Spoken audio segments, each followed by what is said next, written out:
Vu un souci technique, il y a eu une rupture de courant ici. Donc, toutes nos excuses, on demande des excuses aux followers du Magic Pro. Inch'Allah, donc, Amata. Ablala Yoromena. Inch'Allah. Cheikh, salam alaikum. Wa alaikum assalam wa rahmatullah. Alors, on était dans un sujet assez sensible qui est Naforo. Besoro chogodi nafuru be tia dama dena chogodi mona nafuru de sarati adama dena mona nafuru sorola dama den fe abi chantuni mu bela jene vraiment be fe sheko o faida o di ama inshallah hakila ye kuma bila ko muna do jabi te mo bolo mo te do jabi soro ka baraw la kerengrani ma nafulu barala ne ki mango en général bara kilinte nafulu bara doronte bara chaman be mi reti nye mo bolo mais pourquoi nafulu bara be fo kuma be parce que mo be warde do muso bara la nafulu bara ni muso ko baraw la mo be wari minu di o wari ka kumba ni wari chaman di fena na manya ibore fo sino bara chaman be mo ba ke mais o mago be min na la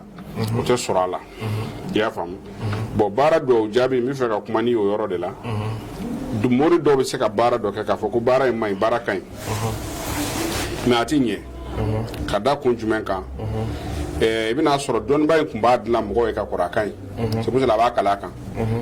mais n'a nana n'a ye jamana wɛrɛ la a ti ɲɛ parce que dugu bɛɛ n'a sigikan don dugu bɛɛ n'a sigikan don wa dugu bɛɛ sigikan don mun na parce que mɔgɔba dɔ de ye dugu bɛɛ sigi dugu fɛn o fɛn n'o sigira i b'a sɔrɔ min y'a sigi a kana kɛ silamɛ ye a kana kɛ bolisɔnna ye a kana kɛ kerecɛn ye mais i b'a sɔrɔ dɔnni dɔ b'a ni ala cɛ kodɔn dɔ b'a ni tigi ni ala cɛ donc a bi dugu sigi n'o kan de ye bon dɔw bɛ yen donso surtout ni donso ye dugu min sigi i bɛna sɔrɔ hali ni dɔnni ye 100 ye dɔnni o dɔnni bɛ se ka dankari olu ka dugu la i b'a sɔrɔ u bɛ dankun saraka n'a ye u bɛ baara k'o la waliyu fana n'olu bɛ dugu sigi olu fana bɛ duwawu de kɛ u bɛ duwawu de kɛ pour que dugu in na fɛn o dɔnni o dɔnni bɛ se ka na tiɲɛni kɛ dugu la u bɛ duwawu kɛ i bɛna sɔrɔ dɔnni caman bɛ mɔgɔw wɛrɛw bolo u bɛ na u bɛ don tola dugu la dɔnni bɛ lakari mais o village laban n'u y'a kɛ a bɛ ɲɛ o bɛ dɔnnibaa caman sɔrɔ bon o bɛ se ka kɛ dɔw ka degun ye filanan fana ye min ye dɔw bɛ yen e bɛ nafolo baara kɛ ka d'u ma mais i b'a sɔrɔ o tigi man ka nafolo sɔrɔ k'a to dugu la f'a ka bɔ n t'a dɔn n'i bɛ k'a faamu a man ka nafolo sɔrɔ dugu la f'a ka bɔ mun na parce que dalakan bɛ dɔw ka kabila kɔnɔ dalakan bɛ dɔw ka du kɔnɔ dalakan bɛ dɔw yɛrɛ ka dugu la o mɔgɔ caman de bɛ yen par exemple ne bɛ dugu dɔ dɔn voilà donc ne bɛ dugu dɔ dɔn o dugu a den dugu den tɛ se ka nafolo sɔrɔ jamais k'a to dugu kɔnɔ i ye baara kɛ cogo o cogo i tɛ se k'a sɔrɔ k'i to dugu kɔnɔ fo i ka bɔ o dugu kɔnɔ ka taa dunanya kɛ i bɛ wari de sɔrɔ ka na i faso la mais faso yɛrɛ kɔnɔ i tɛ se ka baara kɛ k'o wari sɔrɔ o dugu ye mun y'o so dugu ma parce que min ye dugu sigi min ye dugu tutigɛ i bɛna sɔrɔ ale ye duwawu de kɛ ka sigi dugu la maintenant dunanw nana ka na fara ale kan minnu nana fara ale kan ale ye waliyu de ye a y'i mabɔ mɔgɔw la a tagara kungo kɔnɔ maintenant minnu nana sigi ale kan olu de y'u yɛrɛ kɛ dugutigi ye sisan maintenant dunan fɛn o fɛn nana u b'a yir'u la k'u ye dunanw ye dunanw de sɛgɛnbaatɔ taara se ale ma a ka duwawu k'u ye parce que olu sɛgɛnnen don dugu kɔnɔ bon waliyukɛ in fana bɔra dugu kɔnɔ ka na kungo kɔnɔ ka na a nana dugu kɔnɔ a nana minnu bɛ dugutigiya la a k'u ma ne de ye dugu nin sigi mais ne ye sen bɔ dugutigiya la parce que ne bɛ ala ɲini de la mais a ye hinɛ dunanw na parce que ala kira sallallahu alaihi wasallam a yɛrɛ taara dunanya la donc a ye hinɛ dunanw na maintenant a y'o min fɔ minnu ko k'u ta ye dugu ye u ma sɔn u ye dunanw gɛn dunanw bolibaatɔ taara se waliyukɛ ma tuguni a fana k'u ma ko sisan k'a ye taa sigiyɔrɔ ɲini ala ye dugukolo dan k'a fɛrɛ mais n fana bɛ dugawu kɛ nin dugu minnu filɛ ka mɔgɔw gɛn ko dunanw don ala ka n'u si sɔn nafolo la f'u ka taa dunanya kɛ ka dunanya nɛnɛ ka sɔrɔ ka na bon o dugulamɔgɔ i bɛ baara k'a tigi ye ni e m'a ye k'a tigi kan ka taa voyage de la pour que ka wari sɔrɔ o bɛ se ka nafolo sɔrɔ wa danga b'a kɔ voilà bon du dɔw bɛ yen nɔ i bɛna sɔrɔ olu mɔkɛw walima o tulomasamaw u ni tubabu ye kɛlɛ kɛ donc tubabu commande ye dɔw bi danga don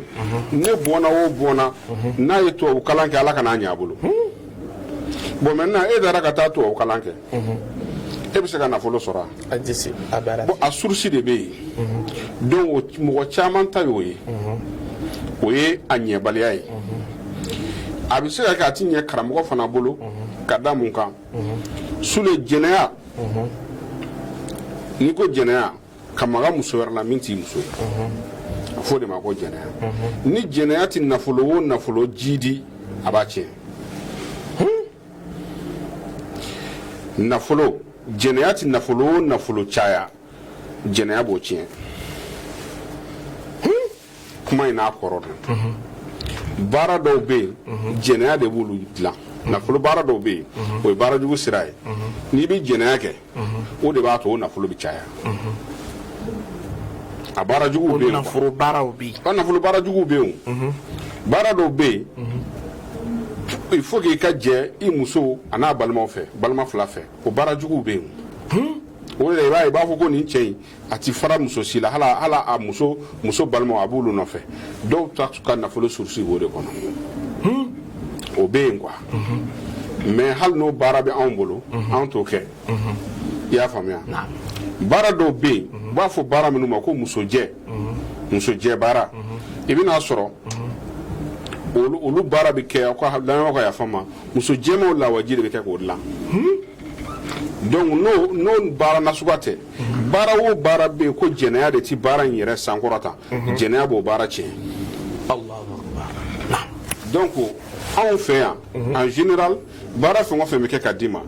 ni chrétiens ye baara kɛ ka d'i ma jɛnɛya man ɲi u b'o f'i ye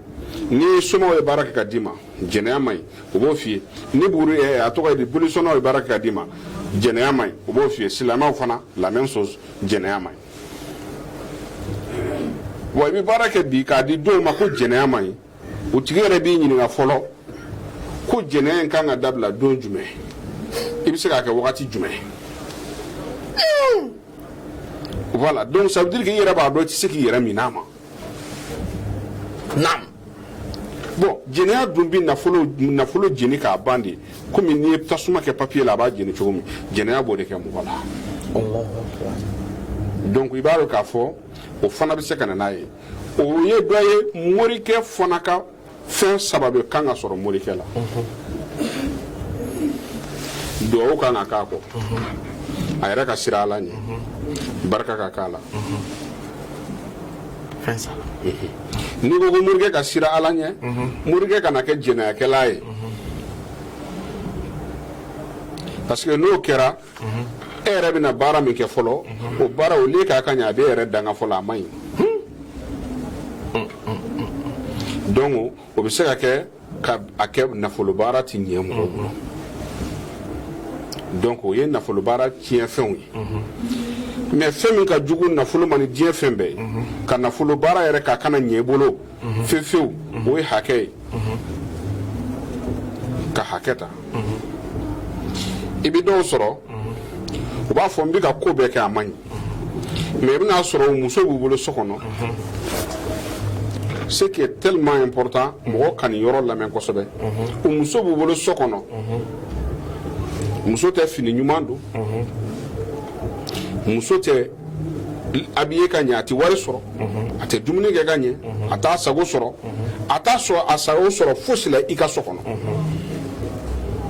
depuis yen o min tɛ kuma i bɛ bɔ i bɛ taa sunkuru tigɛ comme tu veux a tɛ se ka kuma i fɛ a dalakan tɛ lamɛn et pourtant waliden dɔ de don i taara ta ka na bila i ka so kɔnɔ c'est comme n'i ye bagan minɛ k'a siri i tɛ ji d'a ma i tɛ dumuni d'a ma a hakɛ b'i kan jaabi donc o hakɛ ninnu la i bɛn'a sɔrɔ dɔw bɛ diɲɛ ko bɛɛ kɛ u ka nafolo sɔrɔ u tɛ se k'a sɔrɔ o ye hakɛ dɔ ye hakɛ dɔ ye mun ye yatimɛden dɔw sara k'u ka nafolo to i natara k'o wari ta k'o bila i kun o fana ye hakɛ dɔ ye i ye fantan dɔ ye i se b'i ye k'a ka fɛn ŋanamu wa i y'a ka fɛn fana ŋanamu ko parce que ko se b'i ye o fana bɛ se ka adamaden ka ko k'a tiɲɛ bon nin bɛɛ bɛ se ka mɔgɔ ka duwawu jaabi k'a bali ka minɛ C'est-à-dire que quelqu'un peut être le responsable de lui-même, son propre sort. C'est ça. Et le marabout aussi peut être responsable oui, du sort. Parce que halni karamogo ke karamogo do be bu war doro ne nyini mbo fi nyana de karamogo do be bu war doro ne nyini me o ti wari bo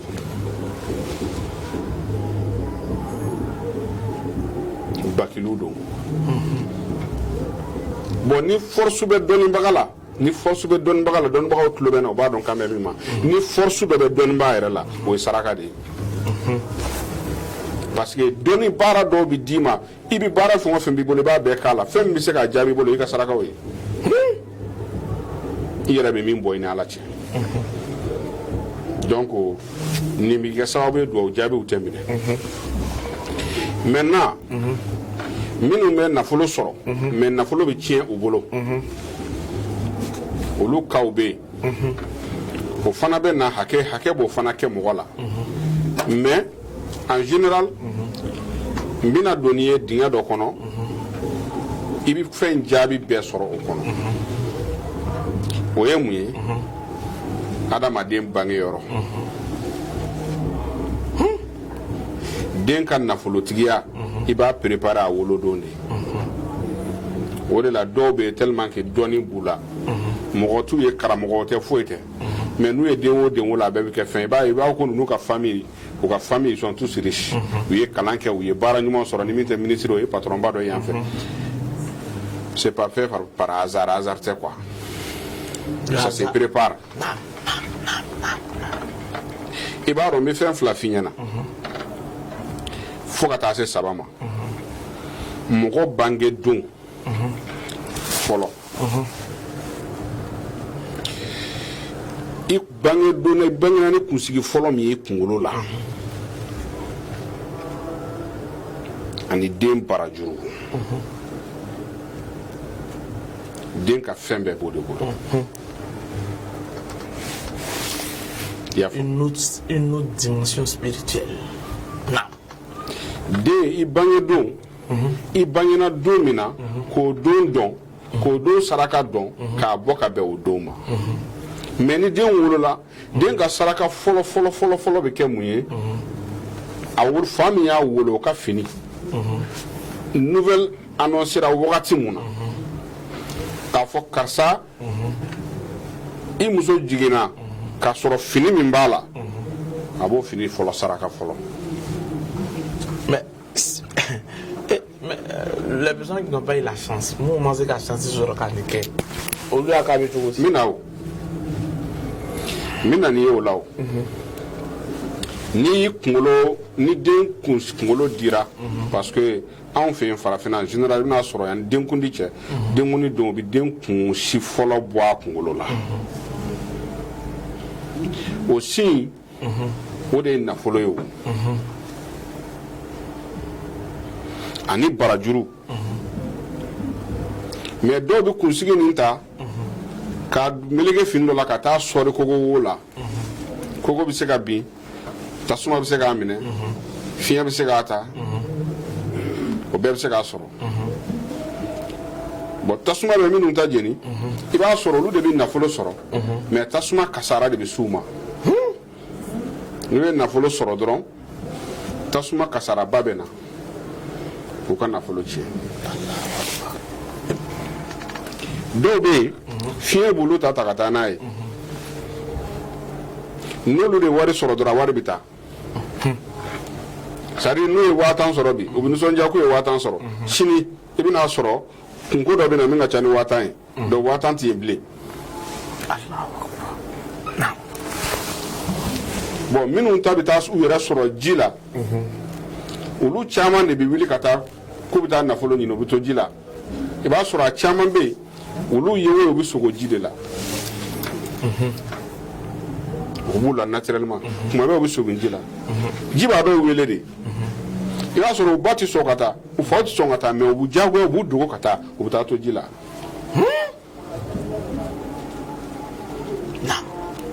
donc ni kunsigi ni den wolola dɔrɔn n'a kun dira kunsigi ni cɛ don a bɛ fɔ k'i bɛ kunsigi in peser a warijɛ warijɛ o bɛ warijɛ min filɛ i kan na ɲɔgɔn na warijɛ u b'o de ta ko a garamu hakɛ ta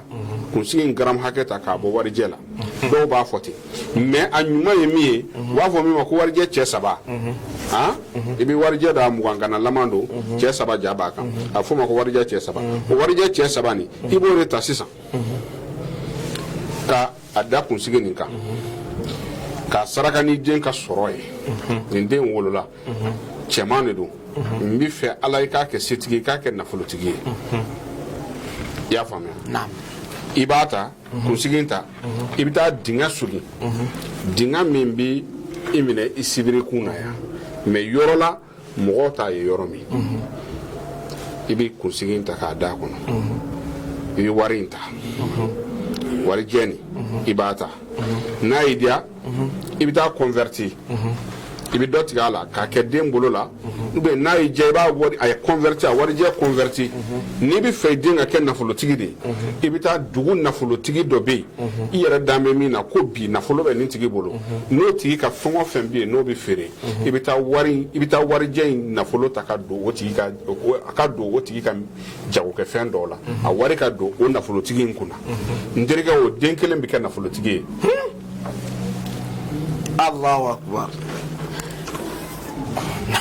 I y'a faamuya donc ni cɛ de don fana n'i bɛ fɛ ka kɛ tɔgɔtigi fana ye n'i bɛ se ka taa nafolo warijɛ in ta ka taa di tɔgɔtigi dɔ de ma i bɛ taa n'a ye a kɔni ka don tɔgɔtigi in kunna o den tɛ sa n'a ma kɛ tɔgɔtigi ye c'est comme ça a bɛ préparer ten de i b'a sɔrɔ dɔw ka denbaya bɛɛ mɔgɔ si t'u la min ma kɛ fɛn ye a caman source ye nin de ye i y'a faamuya o b'a la ni muso don kunsigi mana di ka bɔ a kunna i b'a peser a mana bɛn hakɛ min ma a bɛ peser ka a sanu garamulama sanu i b'a garamu hakɛ de ta o la i b'o fana kɛ komi cɛw ta bɛ kɛ cogo min na i y'a faamu bon dɔw fana bɛ yen wari in tɛ di mɔgɔ ma dɛ u bɛ wari in yɛrɛ labaara sisan n'u ye warijɛ cɛ 3 nin san ni cɛ 3 in ye 2000 ni 500 de san u bɛ taa fɛn dɔ san u bɛ se ka sɛ san k'a mara i b'a sɔrɔ n'i ye sɛ san ni den kunsigi saraka bɔlen wari min ye o i b'a mara ni sɛ ye sɛ bɛ ji di i bɛ saga san a la saga bɛ ji di i bɛna sɔrɔ den bɛ kɔrɔbaya fo ka kɛ wari ɲini n'a ye ka sɔrɔ wari ma tiɲɛ a wari tɛ tiɲɛ donc i b'a ye k'a fɔ nin bɛ se ka kɛ sababu ye ka adamaden kɛ nafolotigi ye ka sɔrɔ i ma taa moriba la i ma taa karamɔgɔba la i ma taa mɔgɔ si ba la i y'a faamuya maintenant minnu ma sansi sɔrɔ dɔw fana bɛ yen i b'a ye k'a fɔ u mana don diɲɛ ko o ko la a tɛ ɲɛ i ko minnu ma sansi sɔrɔ an bɛna don o de kɔnɔ sisan minnu ma sansi sɔrɔ n'u ma on va laisser le contact téléphonique rapidement. Il n'y a pas de problème. Inch'Allah. Le plus 225 05 02 40. Le plus 225 05 02 40 41 42 42 41. Le plus 225 05 02 40 42 41 ou le plus 223 74 99 74 49 49 02. Le plus 223 74 49 49 02 ou le plus 225 07 04 91 94 95. Inch'Allah. Le numéro 2, Cheikh Ali Bouakar Aïdara. Inch'Allah. Inch'Allah. Bon, maintenant, nous ma sensi soro. K'a fɔ k'u bi ka u somɔgɔw ka nin k'u ye pour que u ka se ka fɛn sɔrɔ olu kaw bɛ yen dɔw fana bɛ yen i bɛna sɔrɔ olu parents u ka denw na sagama sɔrɔ ka faga mais fa bɛ maloya k'a fɔ den ye k'a fɔ ko i ka denw na sagama sɔrɔ ka faga i b'a ye o fana nafa b'o la quoi parce que hali ni e min ye fa ye e ma se ka saga faga i den ye ni den kɔrɔbayara i b'a fɔ ne ma se ka saga faga den bɛ saga san ka ŋaniya n'a ka denkundi saga ye a b'a faga o bɛ kɛ fana o bɛ kɛ bon n'o kɛra i b'a ye k'a fɔ ni e ka saga ma faga fiyewu o den nasuguya ni kasara tɛ ban kuma bɛɛ problème dɔ b'a da la kuma bɛɛ problème dɔ b'a da la olu kaw bɛ yen dɔw fana bɛ yen i bɛna sɔrɔ olu tulomasamaw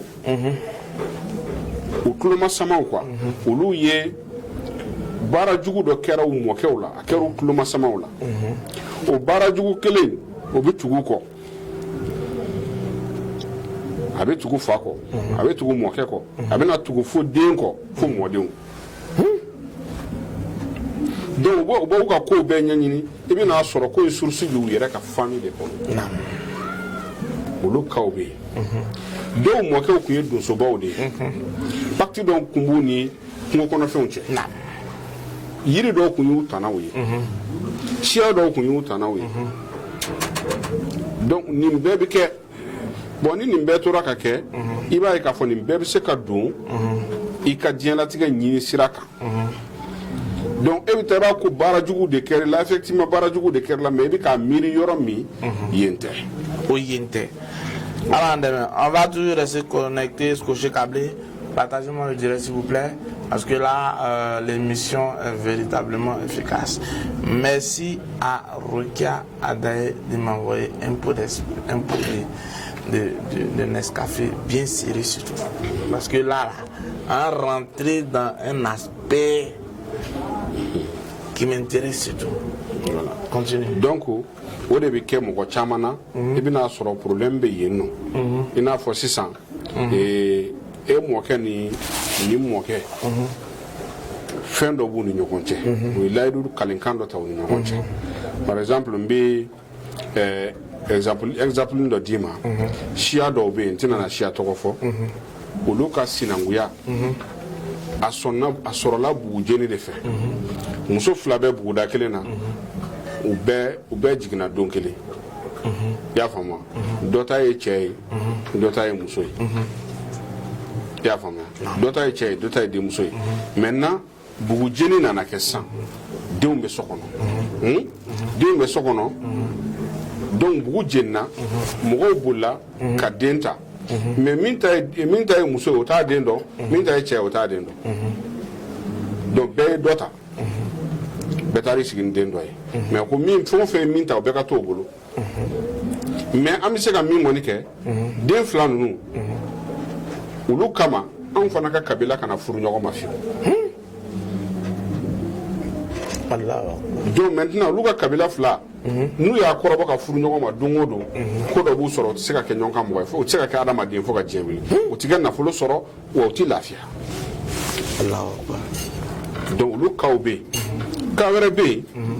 o ye dalakan ye dalakan mɔgɔ minnu bɛ dalakan kɛ n bɛ misaliya d'i ma o fana na muso dɔ fana bɛ yen ale n'a cɛ bilala ɲɔgɔn na u bilala ɲɔgɔn na cogo di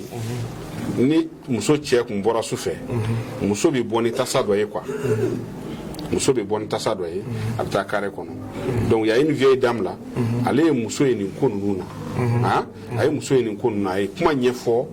fɛnkɛ ɲɛna a tɔgɔ ye da cɛ ɲɛna ko n'i bɔra dɔrɔn dis-toi que i muso bɛ bɔ ni minɛn dɔ a bɛ taa kamalen nɔfɛ carré kɔnɔ donc cɛ m'a ɲɛɲini cɛ y'a muso bila muso dimina muso ta kan de ko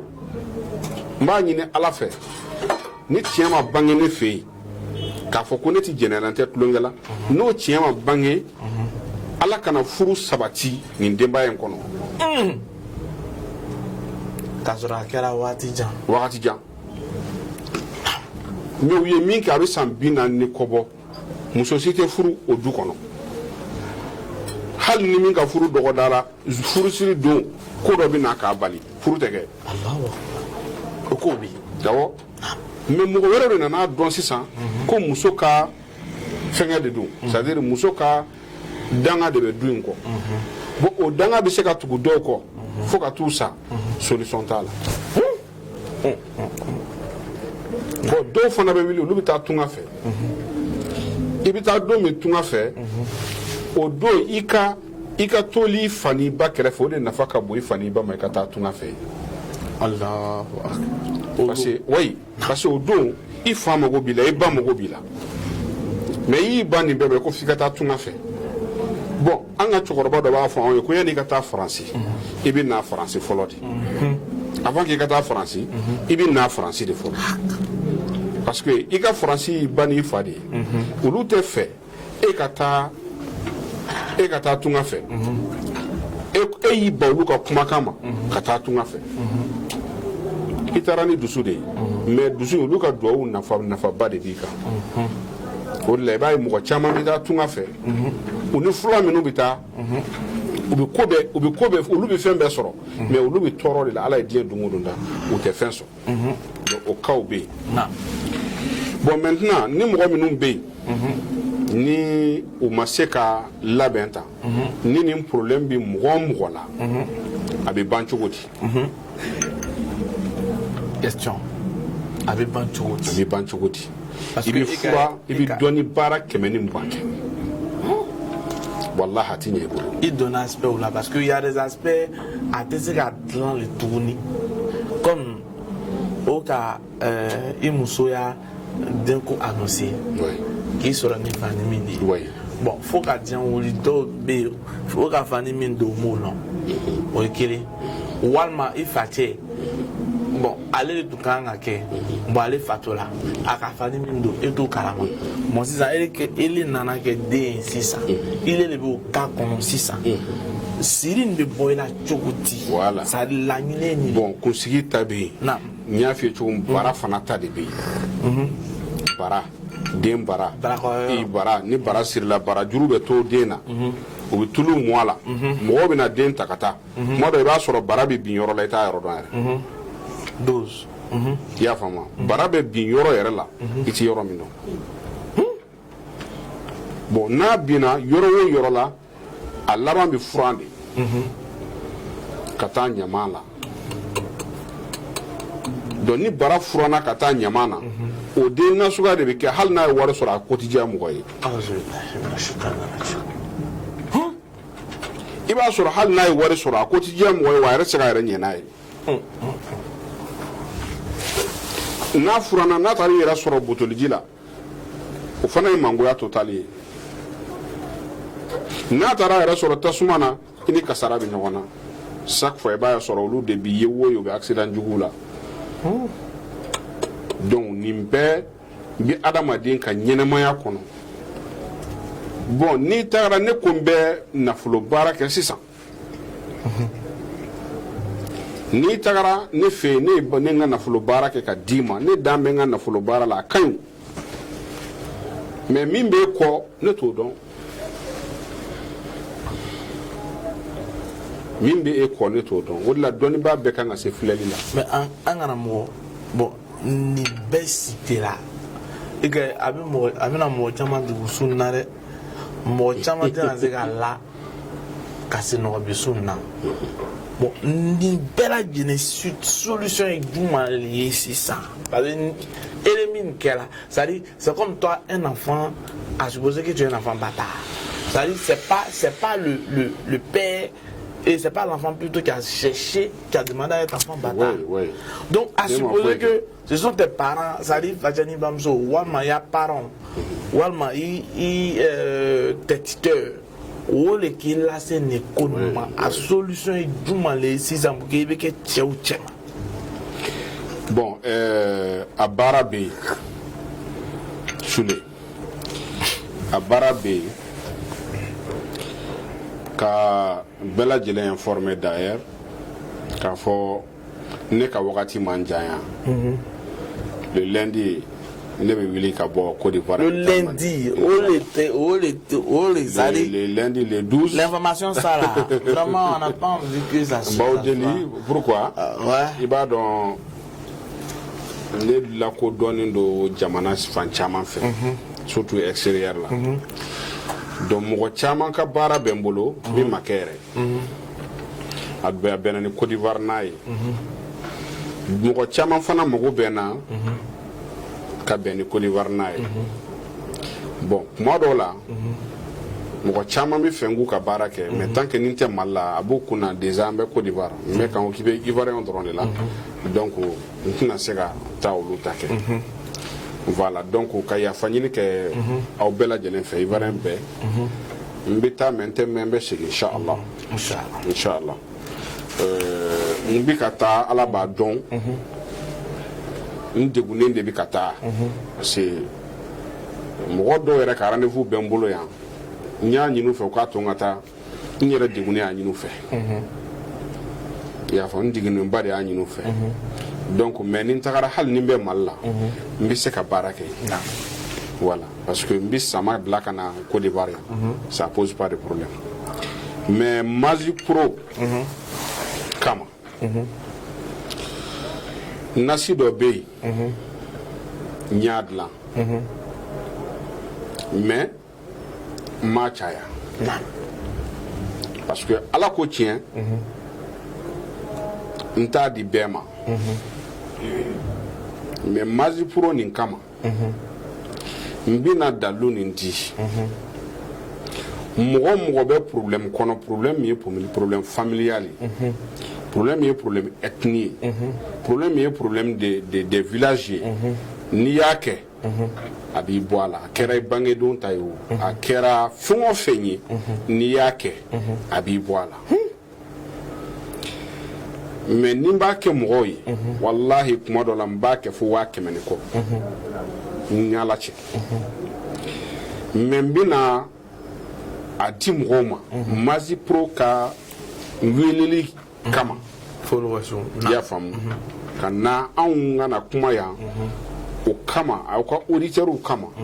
n b'a kɛ mɔgɔ ye 125 000 francs ça c'est une somme mais n'i y'a sɔrɔ n b'a ɲɛfɔ ye k'a k'a kɛcogo la n'i y'a k'a kɛcogo la n'a y'i diya i kana nafolo baara k'i ka diɲɛlatigɛ la wallahi i bɛ fɛn sɔrɔ kana nafolo baara kɛ dɛ wallahi ala bi sababu dɔ la na i bɛ fɛn sɔrɔ mais fɛn ye salatul fatihi de ni cɛ don i kunkolo de bɛ di i b'i kunkolo di ka nasi kɛ k'i kunkolo ko a koli bɛ daminɛ dimanche i y'a faamu a bɛ ban samedi une semaine hali n'a y'a sɔrɔ i somɔgɔw ma saga faga i ka denkundi na n'a y'a sɔrɔ mɔgɔ de y'i dabali n'a y'a sɔrɔ dalakan dɔ de b'aw ka famille nɔfɛ parce que dalakan ka jugu tellement i b'a sɔrɔ dɔw ka famille bɛ yen bilahi mɔgɔ si t'a la min kɛra fɛn ye bɛɛ bɛ ko dɔ kɛ dɔ kalannen don dɔ bɛ baara kɛ dɔ taara jamana kɔ kan u fɛn o fɛn mɔgɔ si t'u la min b'a fɔ alhamdulilayi o t'u ka du kɔnɔ depuis i b'a dɔn ko gansan tɛ o sinon aw ye mun kɛ ala la au moins il y a une personne quand même oui fo mɔgɔ kelen dɔ ka sɔrɔ min kɔni ça va mais dɔw bɛ yen i bɛna sɔrɔ kamalenkɔrɔ cɛ 7 dɔw bɛ yen kamalenkɔrɔ cɛ 8 mɔgɔ si t'u ka du kɔnɔ min b'a fɔ alhamdulilayi walima dɔ bɛ kɛ dɔrɔgutala dɔ bɛ kɛ dulɔmina dɔ bɛ kɛ fɛn dɔ ye mais aw ye mun kɛ ala la u bɛ tila k'o bɛɛ turu da ka da baw kun souvent ba dɔw man ɲi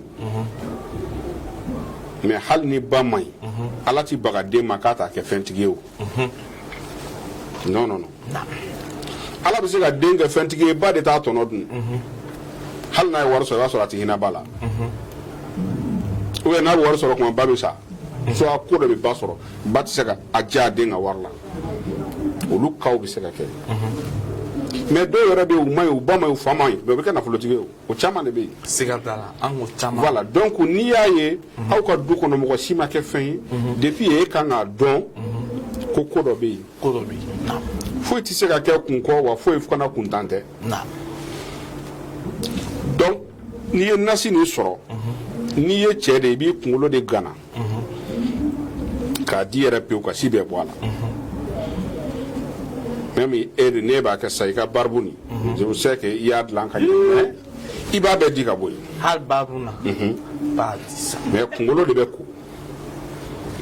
i b'i kunkolo de ko n'a ye k'a jɛ hali mɔgɔ min ka direct k'a bɛ bɔ yen awɔ bɛ daminɛ dimanche i b'i kunkolo ko a la lundi i b'i kunkolo ko a la fo samedi 7 jours su o su i b'i kunkolo ko a la mais depuis i b'i kunkolo ko a la i bɛ commencer ka fɛn caman ye o ko o ko b'i ka ko la i b'a bɛɛ ye sogo la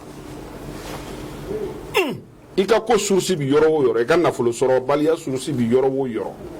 i b'a bɛɛ ye sogo na kelen kelen fo ka taa ban tile 7 bɛ taa dafa kuma o b'a sɔrɔ i yɛrɛ bɔra ko dɔw kalama donc o nafolo baara de don mais a bɛ adamaden yɛrɛ ka ɲɛnamaya réinitialiser de i bɛna sɔrɔ sisan e filɛ sule filɛ nin sisan e ye a tɔgɔ ye de fɛn ka kalan de kɛ fɛn communication kalan de kɛ mais i b'a sɔrɔ e ka kan ka nafolo sɔrɔ fɛn min na o tɛ communication ye o tɛ communication ye i bɛna sɔrɔ e ka wari sɔrɔ kan ka bɛn bagan mara de ma bon ni dɔnnibaa min y'a f'i ye ko sule e kan ka bagan mara de kɛ est-ce que e tɛ wuli ka bɔ o kɔrɔ wa tiɲɛna n bɛ wuli ka bɔ a kɔrɔ yarɔ il est de la foutaise o voilà mais ka sɔrɔ o tɛ o n'a fɔra ko e ka kan ka bagan mara de kɛ e bɛ se ka hali mɔgɔ dɔ ɲini ka bagan dɔ san dɔrɔn ka d'o ma a mara n ye i bɛ continuer i ka communication fɛ mais i ye bagan min di ka mara o de ye ka saraka ye i bɛ sɔrɔ kɛ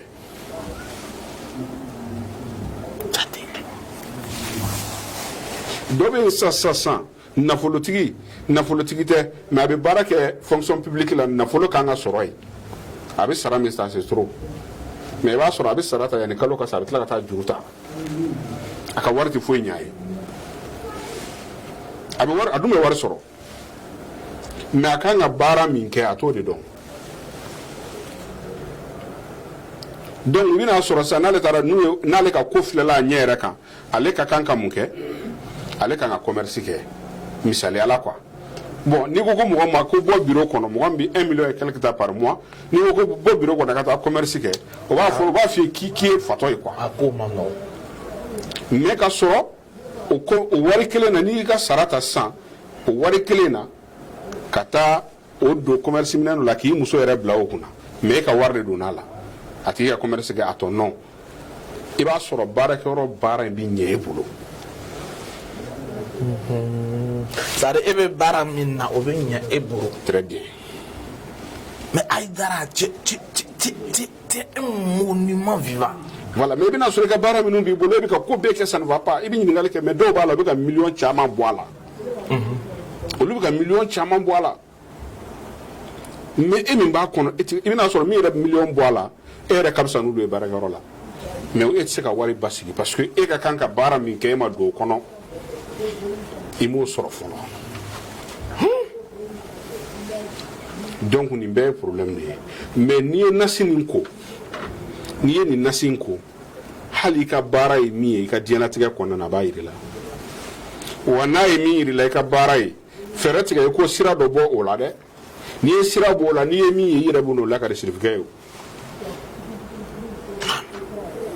ninnu ye terre-à-terre de ye donc n'i ye nasi nin ta mais n b'a fɔ k'a jɛya n b'a di mɔgɔ minnu ma ka caya diɲɛ magobatigiw faamaba minnu ni fɛn minnu n b'a d'olu de ma ka caya n' Ala cɛ n b'a di fo 100 ni kɔ n y'a hakɛ min dilan ka na a ma caya yɛrɛ koyi a tɛ tɛmɛ 9 kan den 9 den 9 mais karamɔgɔ cɛsigi t'a mɛn les Ivoiriens n'ont problème non n na ni min ye n y'o de f'i ɲɛna mais après si tu as besoin de ça i b'an wele an b'a dilan o ye nouvelle ɲɛnama voilà mais n'i y'an wele k'a dilan an b'a dilan k'a bila ka na d'i ma sans problème an ka mɔgɔ min bɛ yen nin wagati na o ye den 9 de karamɔgɔ cɛ den 9 o de bɛ yen nin wagati na maintenant n'a sɔrɔ i ye muso ye n'i ye muso ye yanni i ka na adresse la n'a y'a sɔrɔ i ye muso de ye o la n'i ye muso ye i t'i kunkolo di dɛ mais i b'i kunsigi dɔ tigɛ i y'a faamu i b'i kunsigi dɔɔnin tigɛ ko o bila donc i b'i jilaja nasi nin bɛɛ ka i kunsigi a ka don i kunkolo sogow ni ɲɔgɔn cɛ mais a kana sɔrɔ i kunkolo diginnen don parce que fo ji yɛrɛ ka don kunkolo yɛrɛ de la kosɛbɛ mais n'i ye muso i b'i kunkolo si dɔɔnin tigɛ mais tigɛko 7 don i y'a faamu chaque fois n'i bɛ n'i ko i bɛ dɔɔnin tigɛ i kunsigi la chaque fois n'i bɛ n'i ko i bɛ dɔɔnin tigɛ i kunsigi la fo ka taa se 7 ma n'a y'a sɔrɔ i ye muso ye sulen kalena ala la ala yin da ben faka ni yake ibit la ka fen la kare doni na kabe ala yi dema de ka fen mi yin Allahu akbar ka damina ko don folo ni bi kun ko ala ka da ibi fen mi yin yana I ka fen be ba be yin yana kelin le foka na se ibi do minama na voilà donc am se ka mi fo yini na Aïdara au plus 225, laissez-moi me connecter rapidement pour pouvoir voir le numéro de Aïdara. Ou bien on va demander à Rokia d'écrire le numéro, s'il te plaît, rapidement pour moi. Voilà, merci bien. Le plus 225 05 02 40 42 41. Le numéro de Aïdara, le plus 225 05 02 40. Voilà, c'est bien, c'est bien. Le plus 225 05 02 40 42 41. Le numéro de Aïdara, il est situé présentement à la cité Ablaye Diallo. Angaramo Abitala Lendilo. Ni Emile Mana Ita Tassini, il est le perdu là. Wati be Yako là. Tu trouves que tu as tout le temps des problèmes. Bibeta Karamo Kasabatinya, Beta Suma Kasabatinya, Beta Juti Kasabatinya, Beta Jinati Kasabatinya, Beta Wokloti Kasabatinya. Karamoje, il y a solution de Irala Elati. Beta Soro, il y a Dougou, ou le Kera Saraboui, il y a Soro, il Fache, Walma Ibamso, ou le Kera Saraboui, Beta Soro. Il y a toujours un petit problème, etc. On lever un problème. Tu prends le contact téléphonique rapidement. Tu prends le contact téléphonique rapidement. Il est au plus 225 05 02 40 42 41 ou le plus 225 07 04 91 94 95. Karamoche, IBC cité Ablaye Diallo Mansouna. Karamoche, Nimase Souna. Netala sini netala sora abana otanu kasrai karamoche rubitala na sela bere abini take mala obina expedition ke kanaya kasoro ni ideya iba ye kolo nyawe ibe ta sita Ablaye Diallo la iba ye inya anya iba sigi aka salle de réception kono ibe sigi face à face tu l'expliques ton problème réel et puis tu donnes la solution de ton problème et alors demande la téléphone ko ka chawati dola. Donc vous les Ivoiriens présentement à nous Ivoiriens à nous Ivoiriens c'est nous on a la chance actuellement d'avoir le Aïdara à nos côtés Karamoche nika à Woli. C'est son numéro WhatsApp. Si tu appelles, je pense que le problème serait résolu, Inch'Allah. Le numéro, c'est le plus 225. Merci à Adaï Rokia. Je rappelle que l'anniversaire d'Adaï Rokia est prévu pour le 17 décembre 2022. Mais on a prévu faire ça le 18. Inch'Allah. Nala Kassi Dama. Que Dieu nous aide. Le plus 225 05 02 40 42 41 ou le plus 225 07 04 91 94 95 ou le plus 223 74 49 49 02. Inch'Allah. Cheikh Aïdara. Donc on a si bien wakati na. Aramande mi makobala. Ya warte basigi. On a si wari tɛ basigi dabali kɛrila baara jugu de y'i bali ka fɛn sɔrɔ ko ko mana k'i la diɲɛlatigɛ kɔnɔna na diɲɛ ko ko n'a degun de b'i kan n'i y'a kɛ n y'a f'i ye cogo min dɛ n'i y'a kɛ ten terre à terre de don i ye ko o ko b'i ka ko la a finma n'a jɛma i yɛrɛ b'a bɛɛ ye n'i sogora fɛn o fɛn na k'o ye i b'an wele an b'i bilasira a dɔw la n'o ma diya i ma an b'a fɛrɛ an bɛ sogo in dɔn an b'i bilasira i kan ka min kɛ i y'a faamu a b'i guider ka taa i ka kan ka baara min kɛ a b'i guider ka bila sira ɲuman kan voilà Inch'Allah. Donc ni wakati na din kɔnɔntɔn de bɛ yen. N na n'o de ye parce que n kun tɛ fɛ ka hali a kuma fɔ. Une modeste somme de 125 000. 125 000. Mɔgɔ min sera ka sɔrɔ. Awɔ. Alhamdulillah. Karamɔgɔ million sadi wa tɛmɛni kɔfɛ ni Aïdara siyansera Magic Pro kama ka kɛ wa mugan ani 25 000. Ça fait 125 000. C'est un cadeau qu'il a fait. Moi-même, je sais que c'est un cadeau qu'il a fait parce que ce truc-là est au-delà de ça. Karamontien, mine bien vie stabilisée, 125 000, c'est placali pour ça. Il dit là, Abissor, et dit d'arriver c'est cité à Bladjalo Mansouna walma c'est seulement kata seulement 7h vous kata Blad 18h moi imi c'est la kata. Même vous qui êtes en France, vous qui êtes aux États-Unis, vous qui êtes partout en Afrique, vous pouvez aussi avoir la chance d'avoir. Pourquoi? Parce que si tu appelles Nika Aïdara ou Bissouna, Ika Olesuna, Nala Otarasona, Pia Kolibi Black, DHL là, Walma, Aluba Kouri de la Katadima, Wolka Ngafsha Ima, Walma Nia Modo bien, Walma Nikanga, Sari, un parent qui doit partir en baigne, Aïdara peut le donner, il va le donner. Ou les bifs ça ou man pas tellement cramotière à Koukacha. Le plus 225 05 02 40 42 41 ou le plus 225 07 04 91 94 95 ou le plus 223 74 49 49 02 Inch'Allah. Angaramo Alande. Amin. Et alors, Aralande Nobi. Vraiment, c'est Yanasi, c'est bienvenu. Ça dit, c'est tellement bienvenu. Et quand la Dobi, ni rendez-vous Bobo, ni Famandoy. Walma naka affaire d'entreprise. Ni Famandoy. Siri de Boka Mola. Siri de Boka Mola. On est n'était sera qu'il est. Nimbo Béboy. Non. Siri Tigalambe. Mais ni Siri Tigalambe ni na. En même temps, na follow bala. Ni Siri de Bila San, ne kan ta wari mine bolo. Ni mata soro itara dugula. Mba soro wari iko ko warte so na rabi de sakata. Siri de Boke. Na. Siri de Boke ada madena. Alande. Donc ni baraka ni bela. Le maître spirituel on dit que beaucoup en fio et quand nasi nala dala sona amena comment cantonner à la fin de l'émission parce qu'il nous reste seulement que 4 minutes 5 minutes mais on dit que boire la fio fin de Ramadan c'est la bise tout ivoirien on en fait avant même ça c'est la course avec do balika frus non te kuna fait frake on te foi donc kuna fait kola kuna fait original yere ba wa du kono mais neti se kuna fait barala mais mbe mo don mimbe kuna fait bara don kosobe o ye faida kuntadi ka Allahu akbar ni mo sera ma ni kuna fait bola sa mbo bla kata faida kunta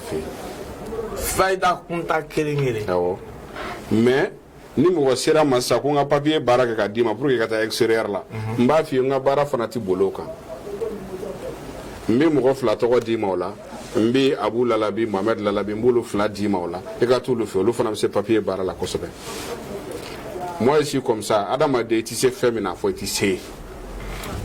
mais tu es exceptionnel hein.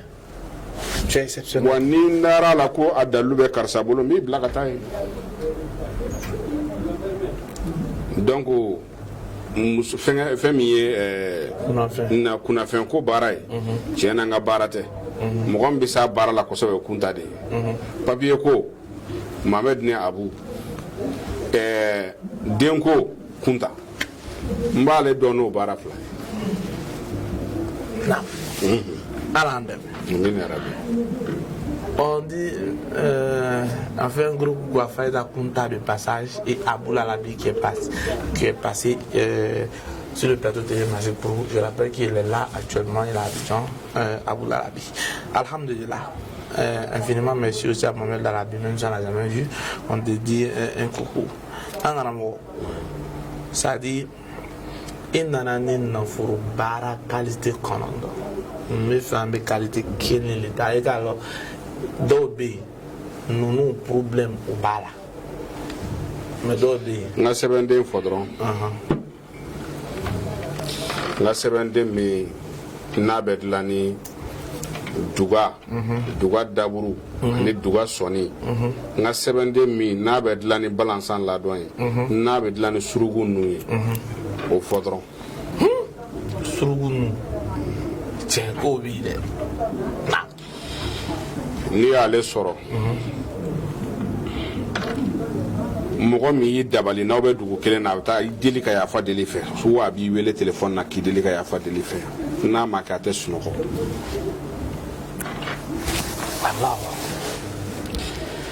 n'ale b'i bolo n'i donna yan sa ni dabali bɛ yen a bɛ sofɛ i poche kɔnɔ sɛbɛnden de don a bɛ kala i poche kɔnɔ.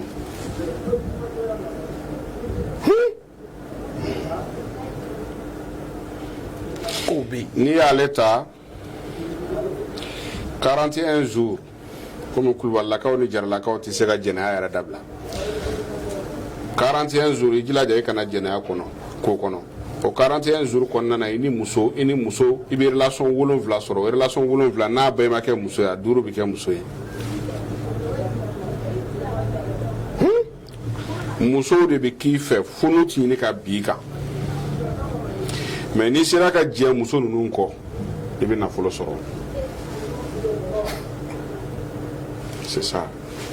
Kokacha. Nara Darasona, on va remettre, on va donner un autre programme à Cheikh Faïda Kunta avant lundi. Normalement, Faïda. C'est un frère. Aïdara, merci autant pour moi. Voilà. On va donner un autre programme à Cheikh Ali Boubacar Aïdara. Un autre jour, on serait en entretien hors antenne, Inch'Allah. On va vous communiquer le jour de son passage, demain, Inch'Allah. Et parce qu'il doit partir le lundi. Angaramo, ake ala kama. Fangana min, ele fangana, sari fangana bika, ngami lima. Il est mis à côté basigi, ngami lima. Il est mis de commerce qui marché, ngami lima. Il est mis wati bele be kasila, c'est dans le tenko, ngami lima. Il est mis, il est levé, ça dit, koroye, famille kono, mobile le chi, obe 1000 francs 10 man, ta cheke 140 ama doum, ta lo la kata lo ke ta facture ça. Obile le chil yoro wati be parce que tu n'es pas respecté, tu n'as rien mis les mains. Toi tu n'es pas respecté dans ta famille, tu n'es pas respecté dans ton foyer. Toi l'homme tu parles 1, ta femme parle 10. Tu sais pourquoi? Et quand on a eu quelqu'un voit nous sauver tant fois, à la moitié n'a furo le tir. Non, abidi mina billahi ati. Et bien quelqu'un voit nous sauver tant fois, n'a furo le tir. Il m'a voulu muso de biche bon wana. Il m'a voulu muso di bon yana ko ale de biche bon wana. Na foro le ti ku ni be fe ni be ban na idara fe. E be na nasinta. E ba korobo. E ba cha na garo. E bo yi karamo che ko be. Moru be. Vous savez que la manière dont il décortique ça dit c'est son système, sa manière de décortiquer, c'est-à-dire la vérité, la vie réelle de l'homme. Il est le médecin spirituel de l'homme. Viens le voir, il va te soigner, tu seras guéri, ta femme va te respecter, ton mari va te respecter, tes frères et soeurs vont te respecter, tes amis vont te respecter. Mon ami, si tu as également et parle, tu te tais, c'est pas elle qui doit. Si tu parles et tu tais, c'est pas elle qui moi. Karamotier. Si tu as parlé, Karamotia, tu as dit, non, là, il est pas bien, mais Jelly. Karamotier, viens voir Aïdara. Tu vas pas quoi Aïdara rend ta magie pour tout le monde est content. Les oreilles d'Adaïr Roukia est levée. L'esprit de Suleiman est monté. Adaïr Ismaël il remue, il vibre. Monument vivant même assis. Tu sais pourquoi? Parce que il a le pouvoir d'achat. Il a le pouvoir d'achat. Il a le pouvoir de transformer ta vie. Raison pour laquelle quand il vient ici, on est tous heureux. Parce que na banana avec la hors antenne, baza quoi on a fort mais ni qu'on y va fort. Non. Ako, ça dit quand il vient hors antenne, Karamoja avec don ambolo avec mine dit ama Karamoja au cas blide. Ako on a fort mais avec mine dit ama au cas blide Karamoja ko bi. Alande. Mais comme on a fort. Bandafo, je l'avais mis de calculer. Bandafo. Merci infiniment, Aïdara. Inch'Allah, rendez-vous, on va discuter en antenne et on va te donner un rendez-vous avant le lundi pour que tu viennes faire une émission de revoir et une émission pour enseigner spirituellement les âmes sensibles. Merci infiniment. Si tu as un dernier mot rapidement. Oui, au dernier mot, je vais dire folie de Bella Djelema, en Côte d'Ivoire et surtout à Abidjan. Vraiment, Kumbera,